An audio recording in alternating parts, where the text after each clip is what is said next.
Egaa'oo har'aa jalqabee dhaloonni hundumtuu ayyaana qabeettii anaan jedhu.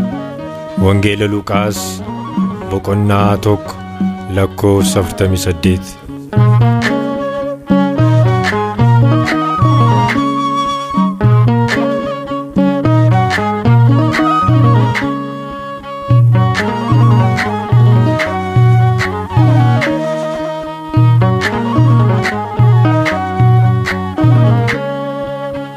Dogongoren miti Mariam jettunko wallalenis miti gifti sifarsunko nafgalera ikni makaketi tasasi hinganu Mariam kurkuleti.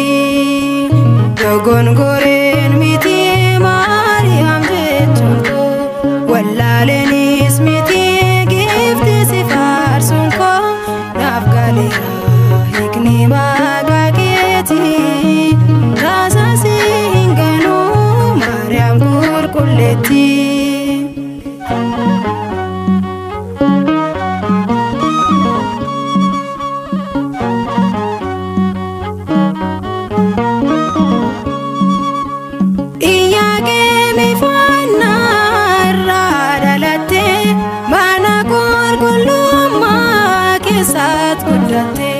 Fanuel tufide nyata isa sami kabazni ki adda dubro Mariami.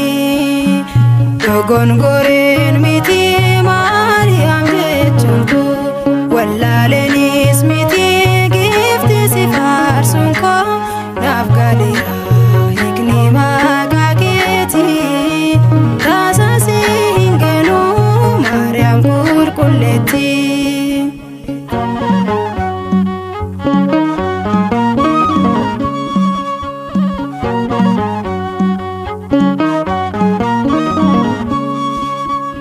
Ergaman Waaqayyo Gabriel ergame fuuldura kees kufe gammachuun guutame yaa dubro gammadi jechuun gammachiise anis kanuma afaan maqaa ishee leellise.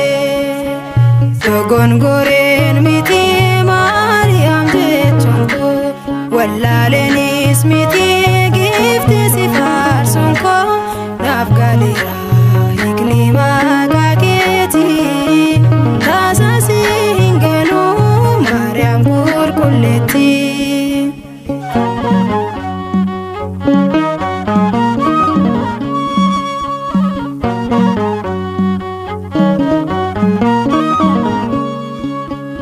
Atbalbala baha kanis ki'el arge ulfaatwaan adugaan osiinan marge makakee yoon waamu diinni rifata waada keet guddaadha yaada gooftaa.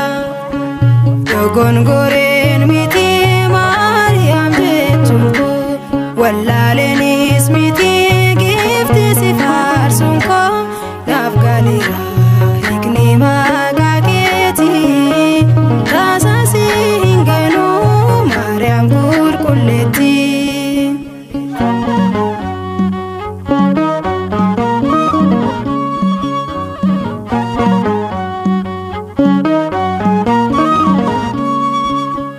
Tasa'im miidhagu haadha malee mutaan ilmi jaallatame haadha mootuuffachuun Mariam haadha koo halkan kee ta'eera Partenaariyoos faame callisaa dharraa.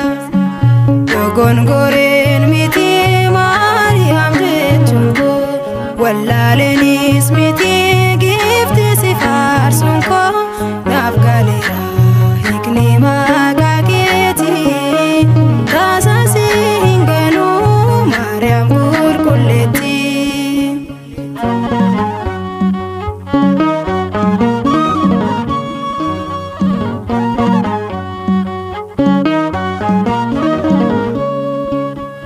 Singalate fada kabari agos ya bagana dawi harme Yesus yoomusin waammadha taasa'ee callisu maqaa kee faarfachuu gonkumaa hin obsu. Dogongoreen miti Maariyaam jechuun koo wallaaleenis miti giifti si faarsuun koo naaf galeera hiikni maqaa keetii taasasi hin ganuu Maariyaam qulqulleetti. Dogongoreen miti Maariyaam jechuun koo wallaaleenis miti